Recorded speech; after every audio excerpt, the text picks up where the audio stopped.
Olha, gente, além do cidadão que tem o dever, a missão de fiscalizar a gestão pública, o governador Paulo Dantas, por exemplo, não governa sozinho.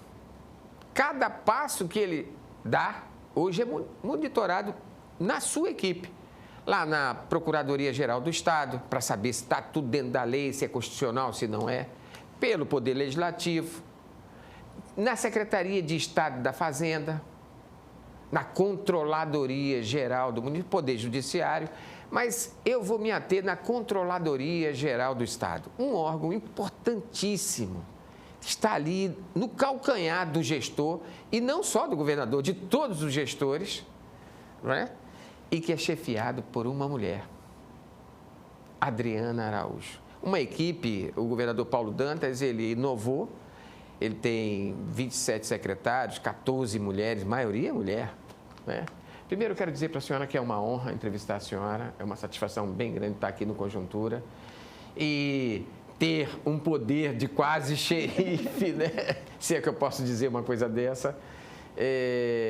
Primeiro, muito grato para a senhora estar participando aqui com a gente do Conjuntura, mas a senhora que vê as mulheres nesses postos estratégicos, Secretaria da Fazenda, na Controladoria Geral do Estado, como é que a senhora analisa essa gestão Paulo Dantas?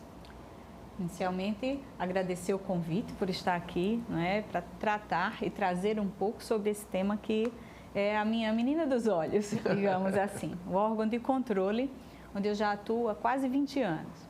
Então, o governador, ele trouxe essa equipe, maioria feminina, trazendo essas mulheres, inclusive para alguns postos chaves, Nós temos a secretária Renata na Cefaz, secretária Sâmia na Procuradoria do Estado, eu estou na Controladoria, mas eu diria assim, além da inovação, ele foi muito sensível à causa e está nos colocando no patamar de destaque, trazendo a paridade de gênero, trazendo todo esse trabalho com as mulheres.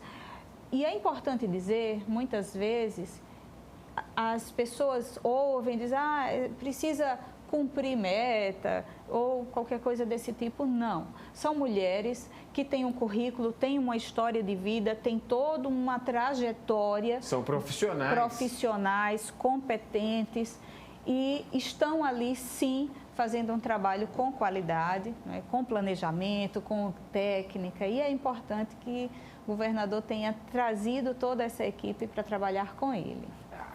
A missão da senhora de uma certa forma, é fiscalizar e controlar. Né? A Controladoria Geral, ela fiscaliza só o executivo ou toda a equipe? Você também é fiscalizada por você também? Sim. A missão da Controladoria, hoje, enquanto órgão de controle, nós temos várias áreas de atuação, por assim dizer, mas nós trabalhamos fiscalizando todo o Poder Executivo, seja a administração direta ou indireta. Então, hoje nós temos aí um leque de atuação em cima de 87 unidades gestoras, digamos assim, E, sim, dando apoio ao governo, acompanhando, monitorando, digamos assim, a execução financeira, a execução orçamentária e patrimonial, acompanhando folha de pagamento, monitorando despesas públicas, contratos, convênios. Então, a gente tem uma abrangência muito grande. Tem informações que a gente, às vezes, busca nas pastas e elas alegam um sigilo ou que a gente acesse outros mecanismos, que nos dê aquela informação. Tem informações que ainda são mantidas em sigilo com o portal da transparência escancarado? Hoje nós estamos começando a classificar os nossos documentos. A lei está aí, a lei é clara, os documentos eles podem ser classificados. Então nós já começamos, a Controladoria já desenvolveu um sistema de classificação de documentos e cada órgão ele precisa classificar os seus documentos e dizer esse grau de sigilo ou esse documento é público, cada um dos documentos precisam ser classificados diante da lei. Então, esse é um processo que já começou. Não adianta o órgão dizer assim, olha, eu não posso ceder o documento. Ele não vai ceder desde que esteja dentro daquela normativa. Quer dizer, a lei de acesso à informação hoje, ela é para todos, não só para os jornalistas, mas para qualquer cidadão, né? Sim. A Lei de Acesso à Informação foi um ganho muito grande, né? Ela diz que toda informação, ela deixou de ser sigilosa, ele agora é pública, não é? Exceto, e o exceto vem justamente na norma e na classificação. Nós, jornalistas, não temos bola de cristal, né? Ou o cidadão nos fala, se sente na pele o serviço público que não chega, o remédio que não tem, na farmácia pública, ou na educação, o professor que falta, enfim. E há também o vazamento de informação, que às vezes a gente tem acesso a colegas insatisfeitos, colegas que eu digo de servidores, né, insatisfeitos, e que nos falam, ó, isso está acontecendo assim, assim, assado. Esse tipo de vazamento hoje já tem como detectar ou é uma atitude que ainda é difícil de controlar? Olha, os vazamentos, eles vêm de várias formas. O ideal é que esse servidor insatisfeito, ele faça uma denúncia na rede de ouvidorias. Hoje no Estado tem uma rede de ouvidorias, é coordenado pela Controladoria, onde qualquer cidadão, seja servidor público ou a sociedade civil, ela entra na rede e faz a sua denúncia de forma anônima e aquela denúncia ela é apurada, né? Há casos de que, por exemplo, do cidadão comum, ele percebeu uma anormalidade de um serviço público, de que a Controladoria foi lá, investigou a denúncia e encontrou. A senhora tem algum registro desses? Sim, nós temos vários registros. O cidadão, ele é muito ativo. Olha, o controle social, ele é maravilhoso. O cidadão, quando ele encontra uma impropriedade ou algum problema, ele entra na ouvidoria e ele faz a reclamação dele. Então, você pode ser uma denúncia anônima, ele não precisa se identificar. Ele entra no sistema, ele coloca a denúncia dele e o que eu costumo dizer é que a denúncia ela precisa vir com um mínimo de subsídio para que ela possa ser apurada. Fotos. Cópia de documento. Ou um mínimo de fotos, documentos podem ser inseridos, até um vídeo pode ser inserido, ou um mínimo de dados que permita que a gente faça esse controle. Você pode dar um exemplo para a gente? Posso sim. Nós recebemos uma denúncia de que um servidor, ele era servidor do Estado e servidor federal. Então, naquele momento, a gente ficou sem saber como apurar. Olha, eu tenho um servidor que ele é servidor público e é servidor federal e eu não sei onde ele está. Mas quando a denúncia vem assim, olha, existe um servidor que ele é administrador no Estado e ele é administrador no Ministério tal ou na Previdência, indevida, né? Exato, ou no município. Então, quando ele me diz pelo menos indícios que eu possa fazer o cruzamento de dados, eu consigo identificar. Um outro caso importante da sociedade, olha, eu tive uma reclamação, estourou um cano e a água está ali, o serviço demorou a ser feito, ele pode denunciar, né? Se for um serviço nosso, do Estado, ele pode denunciar, mas o controle social, nós recebemos, a sua pergunta, se nós recebemos algum... Por exemplo, do contribuinte. Foi importante. Recebemos um cidadão que dizia assim, olha, na residência... aqui perto de onde eu moro na rua Y, cruzamento com a rua W. E aqui onde eu moro, toda noite, de madrugada, para um caminhão e esse caminhão é descarregado. E 2, 3 dias depois, esse caminhão é carregado novamente e ele vai embora. Está acontecendo alguma coisa estranha. Ora, eu recebi uma denúncia, né, de que existe ali alguma movimentação irregular. Ali encaminhamos a segurança pública e a segurança fez o trabalho dela. 6 meses depois, a segurança conseguiu identificar ali uma fraude, ou melhor, um ato criminoso realmente. O caminhão era parado, era descarregado numa residência, 2 dias depois ele era carregado. Eram alimentos vencidos que estavam sendo descarregados. E ali eles tiravam o rótulo, colocavam um novo rótulo com uma nova validade e colocavam esse alimento na rua novamente. Vocês acionaram a polícia? Sim, nós acionamos. Com essa denúncia, nós encaminhamos para a Secretaria de Segurança Pública, a Secretaria abriu uma investigação, colocou a equipe da Polícia Civil na rua e a equipe fez todo esse trabalho investigativo. Foi um trabalho que levou 6 meses, porque ali eles tiraram fotos, registraram, né? quem era o proprietário do caminhão, quem eram as pessoas que estavam na residência, até conseguir levantar, fazer todo esse, eu costumo dizer que é um mapa mental, né? Eles abrem assim um mapa e colocam quem faz, quem é o motorista, quem é o servidor, quem é a residência, quais são as pessoas, eles fazem todo esse cruzamento, subsidiam com dados, com documentos, com registros, e a partir daí foi desbaratada uma quadrilha. Tudo começou na controladoria. E nós estamos falando aí de controles que factíveis, fáceis e que o cidadão... Mas tem controle mais rígido? Quer dizer, a controladoria só é o controle? Ela está presente, é um órgão isolado, ela está em cada pasta? Além da ouvidoria, como a senhora falou. Hoje a controladoria, ela tem uma pessoa, uma figura, né? O governo Paulo Dantas, quando ele criou a lei delegada, nela já está previsto um servidor que ele se chama assessor de transparência. E esse assessor de transparência, ele é vinculado à controladoria e hoje ele está lotado nas principais secretarias. Então, é uma pessoa que nós conversamos diariamente, nós capacitamos esse servidor, ele faz alguns acompanhamentos de diárias, de processos, de fluxos, de rotinas internas. É claro que a análise final é sempre nossa, mas ele é um braço nosso, ele é um suporte da controladoria dentro de cada unidade gestora. Quando a Secretaria do Planejamento, que eu acho que vocês trabalham aí em conjunto, né?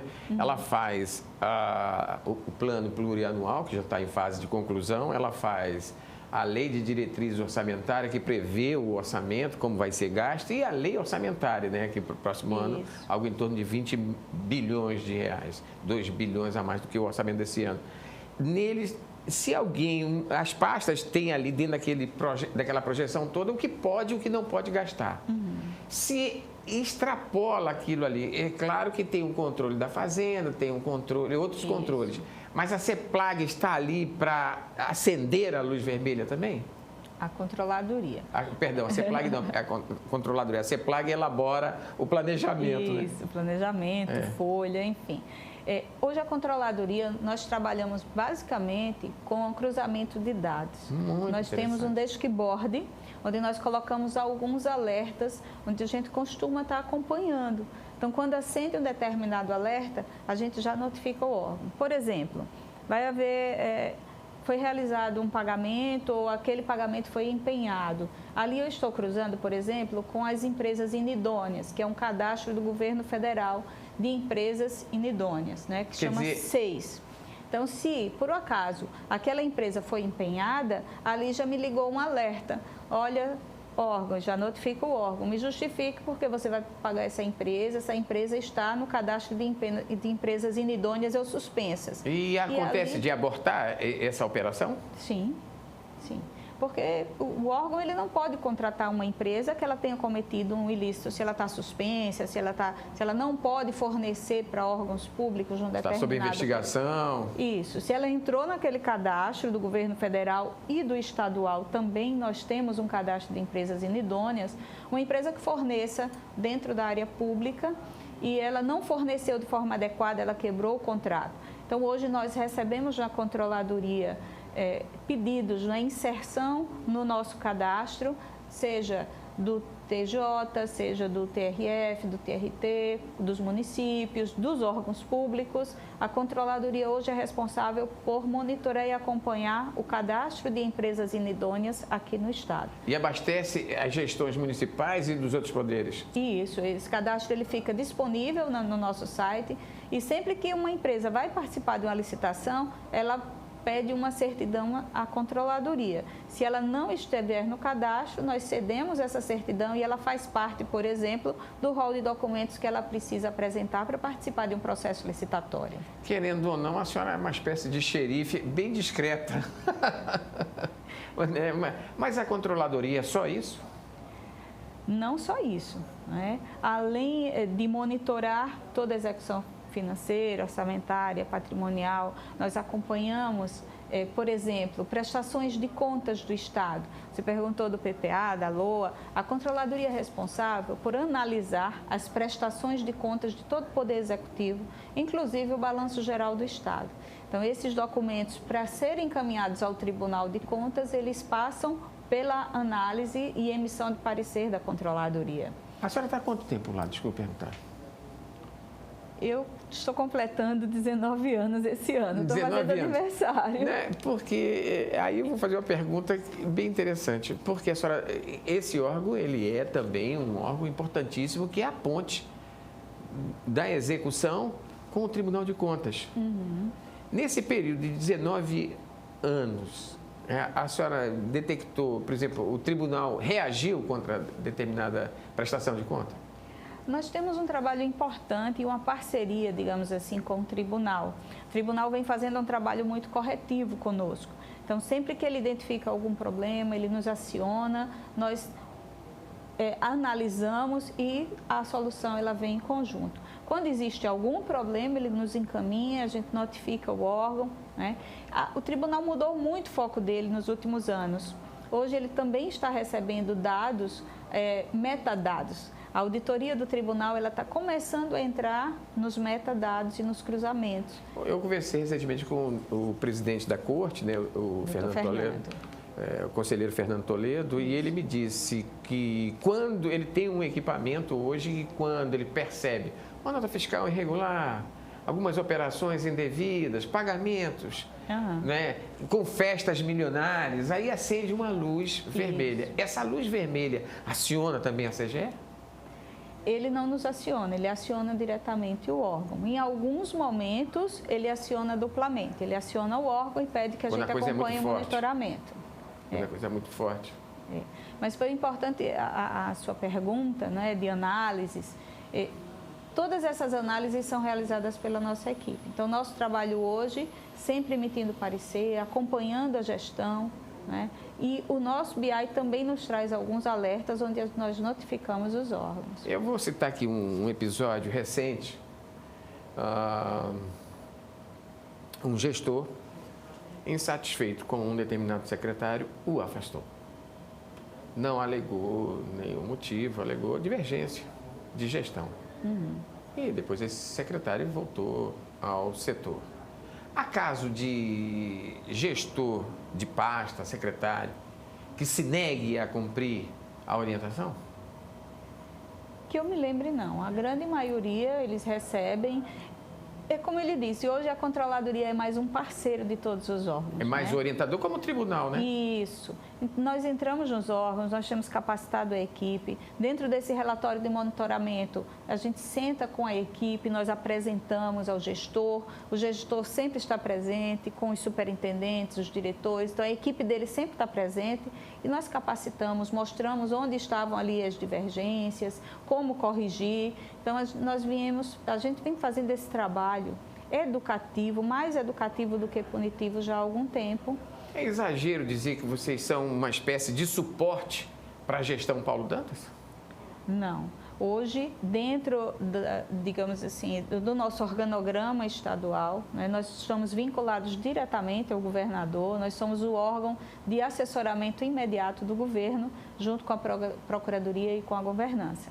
Ele está com várias ações e está aí uma frente para Alagoas reverter os seus indicadores sociais, que até então nós avançamos em obras de infraestrutura, mas em políticas públicas. Nós, agora que estamos tendo uma luz no final do túnel, com políticas concretas de distribuição de renda na educação, na saúde, não é, para o cidadão, na assistência social. Isso também é monitorado? Também é monitorado. Para que não se transforme numa política eleitoreira, de momento? Sim. Nós estamos sempre acompanhando as políticas públicas e, recentemente, inclusive, estamos com um projeto junto com a Secretaria de Educação, que ele se chama Jovem Ouvidor. Então, nós começamos agora, escolhemos 2 escolas, estamos no início, escolhemos 2 escolas e dentro dessas escolas nós vamos capacitar os alunos para que eles sejam os ouvidores dentro da escola. E ali eles vão monitorar a merenda, vão monitorar como é o trabalho dos professores, o entorno, porque a escola não é só ali a escola tem a escola e tem o entorno. Muitas vezes você tem um problema ali na escola e ele vem do entorno. Tem os alunos têm uma evasão escolar grande. De onde vem essa evasão? Vem de uma quadra de futebol que está ali do lado, os meninos matam aula para jogar futebol. Sim. Ou então tem alguém ali no entorno vendendo drogas. Então, isso tudo pode ser monitorado pelo aluno e nós acompanhamos também. O Ministério Público, eu só falo nessa área da educação, em anos anteriores, ele detectou que em algumas escolas do país, em algumas delas em Alagoas, nós tínhamos problemas sérios na infraestrutura. Faltava a bebedouro, algumas não tinham rede de internet, né? Porque hoje não dá mais para pensar numa escola sem internet. Isso. Há problema também de falta de quadra esportiva. Essas denúncias, se chegam a vocês, é levado para o gestor, tanto da escola como do secretário? Sim, as denúncias quando chegam, nós encaminhamos diretamente aos gestores para que eles acompanhem, não é, a gestão. Muitas vezes, nós temos uma escola, Maceió e 102 municípios, uma escola que está muito longe. E o gestor, ele não recebe aquela informação. Conseguir monitorar isso tudo com as suas equipes, às vezes fica difícil. E lá na ponta, alguém nos encaminha, nos notifica e a gente entra em contato com a gestão já para passar para ele a situação e pedir a ele providências. A gente percebe que a Controladoria Geral também ela ajuda na correção de rumo de políticas, né? Há algum caso que chame a atenção de que auxiliou, essa informação que chegou via a própria gestão mesmo e o rumo foi corrigido? Sim, em alguns casos, inclusive, entre próprios servidores, não é? Problemas com servidores que nos chegam e aquele problema, aquele processo administrativo é aberto, a sindicância é aberta, precisa se apurar essa responsabilidade de servidores que faltam, de servidores que têm algum problema interno de assédio contra mulheres. Então, todo esse trabalho tem sido acompanhado. E nós estamos trabalhando também em conjunto com outras secretarias nesse ponto específico que é o assédio. Vamos abordar um pouco desse assédio. Nós já ouvimos falar de alguns setores que vêm reclamando de assédio. Tem algum setor que preocupa a senhora? Assim, de cabeça, eu não... Específico não, eu não diria, eu não me lembro. Além desse serviço de orientação, vocês estão levando também um relacionamento mais ampliado. Tem a própria ouvidoria, onde o servidor pode formalizar Como ele deve formalizar? Olha, hoje ele vai entrar no link da ouvidoria, que é www.controladoriaalagoas.al.gov.br ou controladoria.al.gov.br. Ele entra lá, vai buscar o link da ouvidoria, ali ele vai fazer o cadastro dele, não precisa se identificar. Quando ele fizer o cadastro dele, ele precisa colocar os dados, se ele quiser. Se não quiser colocar os dados, ele não vai ter o retorno daquela ação. Ela acontece. Mas quando ele coloca os dados e coloca o e-mail dele, na denúncia ele não precisa se identificar, mas os dados dele estão cadastrados. E isso os órgãos não têm acesso. É importante que se diga. Muitas vezes o cidadão... Fica só com a controladoria. Nem com a controladoria. Nós não temos acesso à pessoa que está denunciando. O sistema ele é fechado ali, a gente não tem acesso. Sim. A gente tem acesso somente à denúncia. E ali sim a gente monitora e acompanha essa denúncia. O cidadão comum, como é que ele pode denunciar? Se ele vê uma irregularidade... Vamos dizer, agora eu nunca mais ouvi um tipo de notícia, mas eu já escrevi algumas. Um determinado servidor usando o carro da educação ou da saúde para passear no final de semana, usando um ônibus escolar para fazer piquenique. Como ele pode denunciar? Ele vai entrar na ouvidoria, na aba da controladoria. É bom que se diga que existem ouvidorias hoje em todos os órgãos que compõem o Poder Executivo. Então, nós temos ouvidoria em todos os órgãos, seja na educação, seja na saúde, seja na AL Previdência, todos eles têm ouvidoria.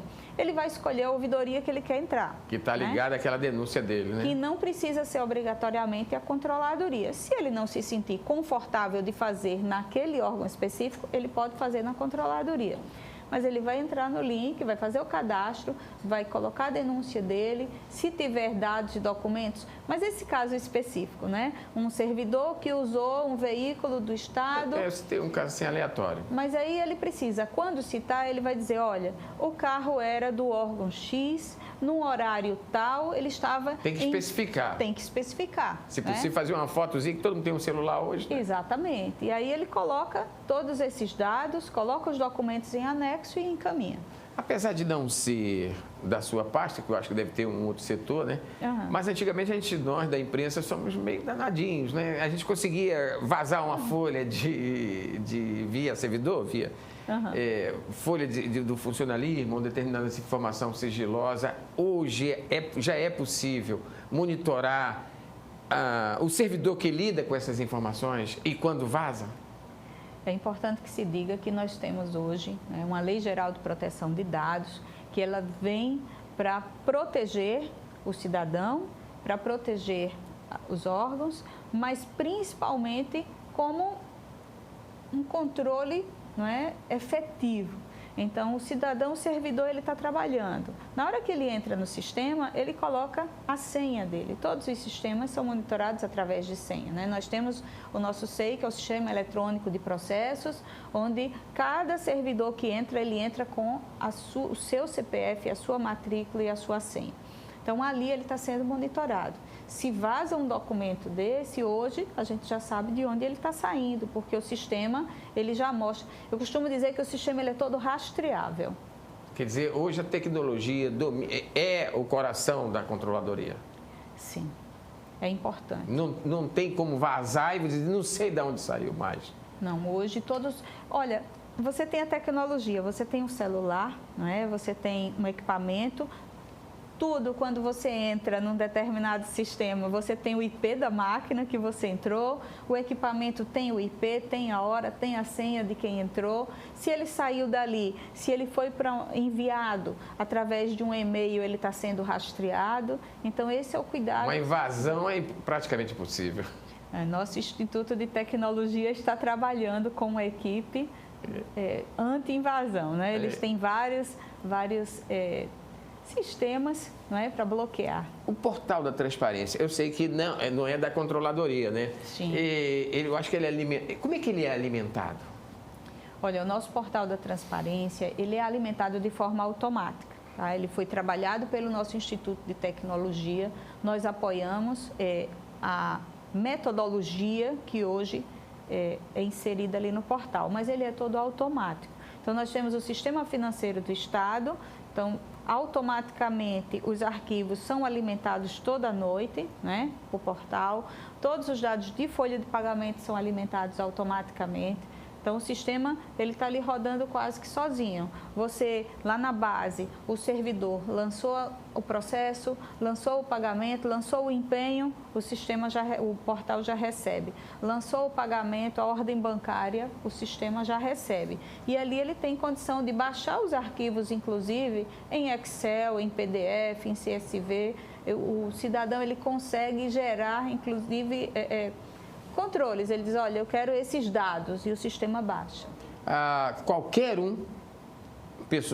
pessoa, qualquer cidadão alagoano, para ele ter acesso a qualquer ato do governo, ele precisa o quê? Fazer o quê? Por exemplo, agora quero saber como o Estado está gastando o orçamento. Eu preciso ter CPF, alguma coisa assim? Não, no portal ele nem precisa CPF nem nada. Ele vai entrar no portal da transparência, que é portaldatransparencia.al.gov.br, e ali tem a tela, ele tem o nosso portal, você consegue acessar um dado em até 2 cliques. Então, ele clica lá em despesas. Quando ele abre despesas, ali ele vai ter as despesas, ele vai ter os fornecedores do Estado, ele vai ter os valores empenhados, ele vai ter tudo lá. As diárias que foram pagas a servidores, tudo está disponível. Para agora os números reais, né? Se imaginava um número, mas o IBGE fala em 3.100.000 alagoanos, pouco mais, né? Uhum. Para esses cidadãos que querem monitorar o Estado, sua palavra final, o que a senhora recomenda, qual a orientação? Olha, eu queria, antes dessa palavra final, trazer um ponto importante aí para todo cidadão, que é a nota fiscal cidadã, né? Nós temos a nota fiscal cidadã, todo e qualquer cidadão que queira colocar o seu CPF, ele ali está alimentando, está contribuindo com as instituições, e as instituições, elas recebem o recurso da nota fiscal cidadã e nós acompanhamos essa prestação de contas. Então, quando nós falamos assim, cidadão, onde você pode acompanhar e monitorar? Quando você coloca o CPF na nota fiscal, você está monitorando se a instituição recebeu o recurso, né? Você pode receber o crédito, porque ao final de um tempo você pode baixar o crédito. Se você não quiser doar para nenhuma instituição, pode baixar o crédito para sua conta, ou você pode participar do sorteio e receber um recurso. Então, você tem a nota fiscal cidadã que você está acompanhando, você tem o portal da transparência que está sempre monitorando os gastos e as despesas públicas, e você tem as ouvidorias também, toda a rede de ouvidoria, onde você pode fazer uma denúncia, fazer uma crítica ou até uma sugestão ou um elogio, né? Você foi muito bem atendido num determinado serviço, elogia também. Então, hoje nós temos disponíveis todas essas plataformas a serviço do cidadão. Se quiserem conhecer, entrem no portal, entrem nos sites das secretarias, você consegue ver ali, você trouxe a lei de acesso. Então, quando você entra no site, você tem ali todo o organograma, toda a estrutura, quem são os gestores, quais são os e-mails dos gestores, isso tudo está disponível. Primeiro, muito obrigado. E eu acho que essa entrevista foi interessante. O governador Paulo Dantas, os prefeitos, os 102 prefeitos, nós estamos de olho. Muito obrigado pela entrevista. Obrigada.